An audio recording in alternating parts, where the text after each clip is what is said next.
नमस्ते दोस्तों, आज की वीडियो में हम देखेंगे सिंपल सलवार की कटिंग और स्टिचिंग और इसके बॉटम में मैंने लेस की डिटेलिंग दी है। तो चलिए वीडियो को स्टार्ट करते हैं। यहाँ 2 मीटर फैब्रिक है हमारे पास। इसे हमें ओपन कर लेना है और लेंथ वाइज 4 फोल्ड कर लेना है। हाँ जी, लेंथ वाइज 4 फोल्ड कर लेना है। मैंने लेंथ वाइज फोल्ड किया है। आपकी अगर फैब्रिक जिधर से भी आपकी विड्थ ज़्यादा आ रही होगी, मैंने चुन्नट ज़्यादा आएंगी, वो आपको देख लेना है लेंथ के अकॉर्डिंग। मैंने यहाँ पे लेंथ वाइज 4 फोल्ड कर लिया है और ऊपर बेल्ट के लिए 8 इंच मैं छोड़ूंगी और उसके बाद आपको रेडी लेंथ पे मार्क कर लेना है। जो भी आपको रेडी लेंथ चाहिए उस पे +1 इंच रेडी लेंथ +1 इंच, क्योंकि नीचे मोहरी में भी सिलाई में जाएगी और ऊपर भी सिलाई में जाएगी। और 2 जगह मार्क करके इस तरीके से स्ट्रेट कर लें। जो भी आपकी मोहरी की विड्थ है उसमें 2 इंच ऐड कर लें। मैं यहाँ पे 9 इंच पे मार्क कर रही हूँ। 7 to 8 में रेडी मोहरी रखूँगी। अब यहाँ पे क्रॉच के लिए मैं 16 इंच क्रॉच रहेगा। ये प्लस साइज़ के लिए है। 8 इंच हमारा बेल्ट में और बाकी का 8 इंच हमने मार्क कर लिया है। और इन दोनों पॉइंट्स को हमें तिरछा कुछ इस तरीके से मिला लेना है। आप हल्की शेप देना चाहें तो लेग शेपर की यूज से आप हल्का शेप दे सकते हैं। यहाँ हमारी कटिंग हो गई है और नीचे अब हमें मार्क कर लेना है 7 इंच पे। ये कंपलसरी नहीं है, बिल्कुल ही ऑप्शनल है। और इसे बाद में हमें सीधी सिलाई लगा लेनी है चारों पार्ट्स पे, जिससे कि कलियां हमारी अलग से दिखें कि यहाँ पे जुड़ी हुई हैं। अब बाकी बचे हुए फैब्रिक को अच्छे से बिछा लेना है। और ये ट्रायंगुलर वाला पार्ट जो है वहाँ से हमारा निकल के आ रहा था सिंपल सलवार की बेल्ट के लिए।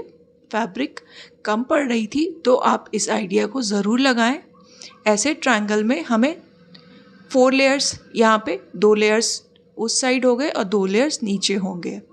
अब आपको जो रेडी लेंथ चाहिए बेल्ट की और विड्थ के लिए क्या करना है, हिप का 4th पार्ट या हिप +10 इंच, उसको ही हाफ करते हुए यहाँ मैंने मार्क कर लिया है।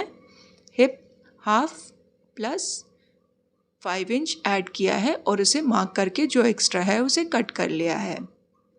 अब इसे बाद में स्टिच कर लेंगे। उसके बाद बेल्ट की लेंथ के अकॉर्डिंग इसे कट कर लेंगे।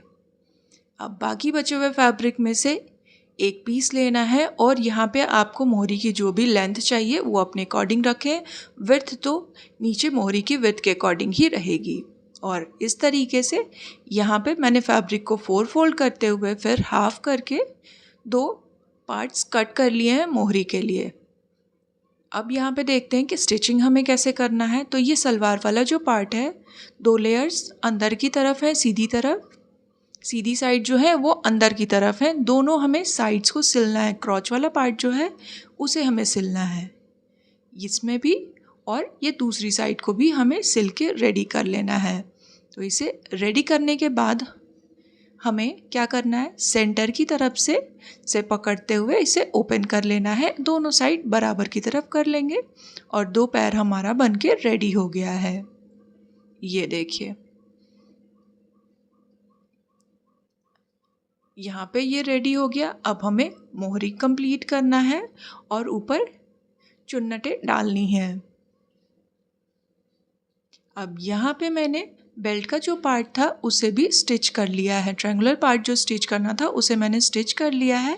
अब इसे 4 फोल्ड कर लेंगे और अपनी बेल्ट के अकॉर्डिंग इसको कट कर लेंगे। यहाँ पे ये 4 फोल्ड हो गया। हिप का 4th पार्ट +2.5 इंच और जो बेल्ट की लेंथ है उसमें 2 इंच ऐड करते हुए बेल्ट की लेंथ हमें कट कर लेनी है। इसे कट कर लेने के बाद हमें एक साइड तो पूरा सिल लेना है 2 लेयर्स को, और एक में 1 इंच सिलने के बाद 2 इंच का गैप दे देना है और फिर उसमें कट लगा के हम नेफा फोल्ड करेंगे। अभी मैं इसे लेंथ के अकॉर्डिंग कट कर ले रही हूँ। बाकी स्टिचिंग के टाइम मैं फिर से एक बार आपको दिखाऊंगी। तो चलिए अब स्टिचिंग कंप्लीट करते हैं। तो यहाँ ये मैंने ले लिया है, पहले बेल्ट को ही कंप्लीट कर रही हूँ। 2 पार्ट्स को सीधी साइड अंदर की तरफ रखेंगे, रॉन्ग साइड पे सिलाई लगा लिया। दूसरे में 1 इंच, 1 से 1.5 इंच आपको सिल लेना है और फिर 2 इंच छोड़ते हुए नीचे को पूरा सिल लेना है। अब यहाँ पे इसे कट कर लेंगे और जहाँ पे हमने छोड़ा हुआ है ना, नीचे वाले पार्ट पे या ऊपर वाले पार्ट पे आपको जो भी कंफर्टेबल लगे वहाँ पे आप एक सीधी नॉच लगा लें एकदम सिलाई के बराबर में, और कुछ इस तरीके से ओपन कर लें जिससे कि यहाँ पे होल बन जाए। या तो अगर आपको डोरी डालनी है तो आप डोरी डाल लें यहाँ से, अगर इलास्टिक डालनी है तो आप इलास्टिक डाल सकते हैं। अब इसे करना कैसे है, एक साइड करते हुए ये देखिए यहाँ हमें दोनों साइड पे ही सिलाई लगा लेनी है और इसे अच्छे से लॉक कर लें थोड़ा सा, ताकि बाद में सिलाई हमारी खुले ना। और यहाँ ये पार्ट कंप्लीट हो गया। अब बेल्ट के इलास्टिक के लिए या फिर नेफा के लिए जो हम होल बनाना है वो मार्क करेंगे। दूसरी साइड वाले को भी मैंने टॉप स्टिच लगा लिया है। अब यहाँ 2 इंच पे मैंने मार्क कर लिया है। ये मार्क मैंने सीधी साइड की है ताकि जब हम फोल्ड करें तो ऊपर से नेफा जो फोल्ड हो वो एकदम बराबर में फोल्ड हो, कम या ज़्यादा नहीं है हो। 1/2 इंच अंदर की तरफ रखते हुए हमें पूरे में सिलाई लगा लेनी है। और मार्क हमारा तो ऊपर में है ही, तो उस मार्क को ध्यान रखते हुए हमें सीधी सिलाई लगा लेनी है। ये मार्क लगाने से आपकी सिलाई बिल्कुल ही सीधी होगी और एकदम बॉक्स परफेक्ट बन के आ जाएगा। अब चलिए देखते हैं हमें प्लीट्स कैसे लगानी है। तो यहाँ पे सेंटर में क्रॉच एरिया को तो हमने सिल लिया था। पहले मैं 2 इंच की बैक में प्लीट्स डालूंगी, बस एक एक, और उसका जो फेसिंग होगा वो अंदर की तरफ होगा, हमारी क्रॉच की तरफ। 2 इंच की ऐसे प्लीट्स मुझे डाल लेनी है यहाँ पे आपको। और उसके बाद फिर अब हम बाकी बचे फैब्रिक को फ्रंट में एडजस्ट करेंगे।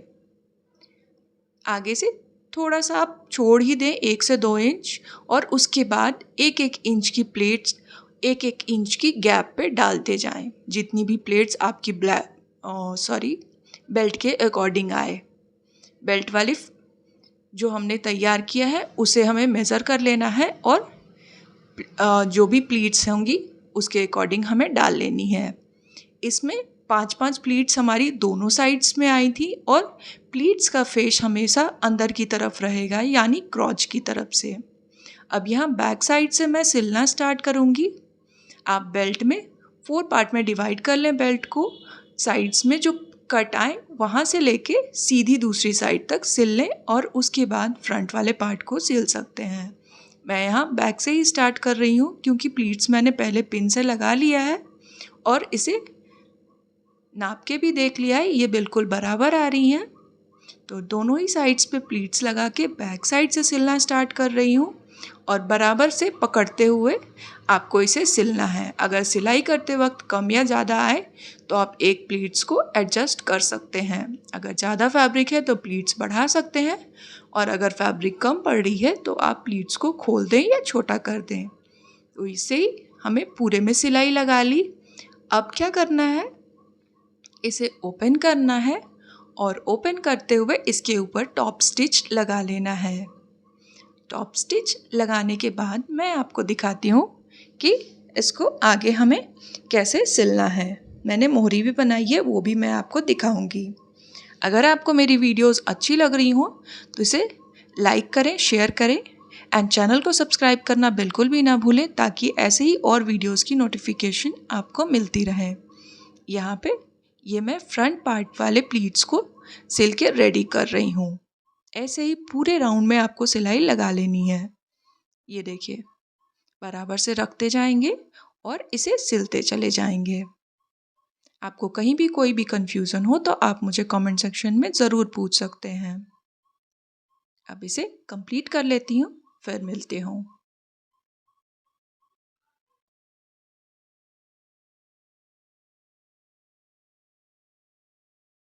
ये प्लीट्स डल के कंप्लीट हो गए। सारी पिन्स को निकाल लेना है।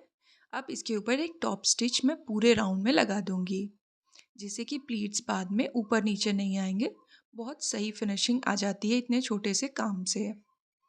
चलिए इसे भी कंप्लीट कर लेते हैं। उसके बाद हम इसकी मोहरी को कंप्लीट करेंगे। ये देखिए हमारी प्लीट्स बन के कंप्लीट हो गई है। बेल्ट जो है वो ज्वाइन हो गया है। अब इसे अब मोहरी को कंप्लीट करना है, तो मोहरी के लिए हमने पहले से फैब्रिक को कट करके रखा हुआ है राइट साइड पे।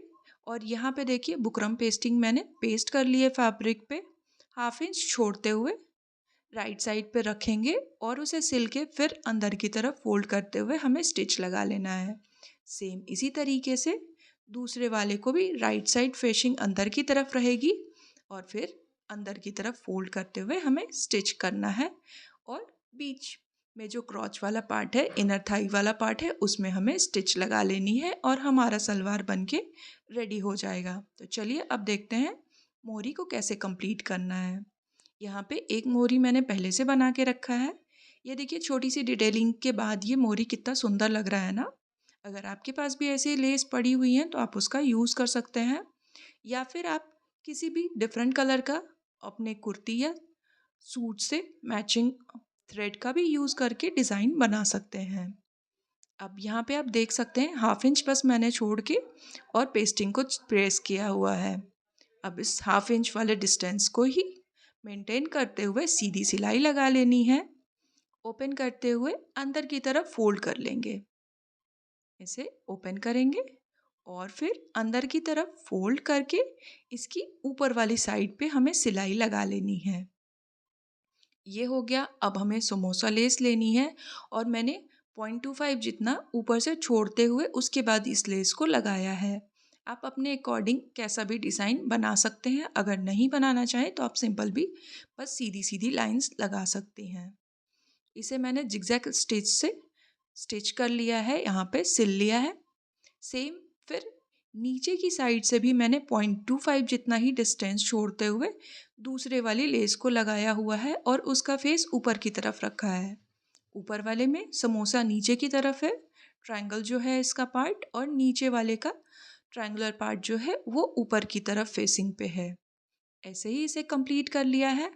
अब इसके सेंटर में मैंने जिगजैग स्टिच से ऐसे ही बस सीधी सी चला ली है, इन दोनों के बीच में जो गैप है उसमें। अगर किसी और कलर की थ्रेड से मैं यूज़ करती तो वो और भी विजिबल होता, बट मैंने सेम थ्रेड से ही स्टिच लगा ली है।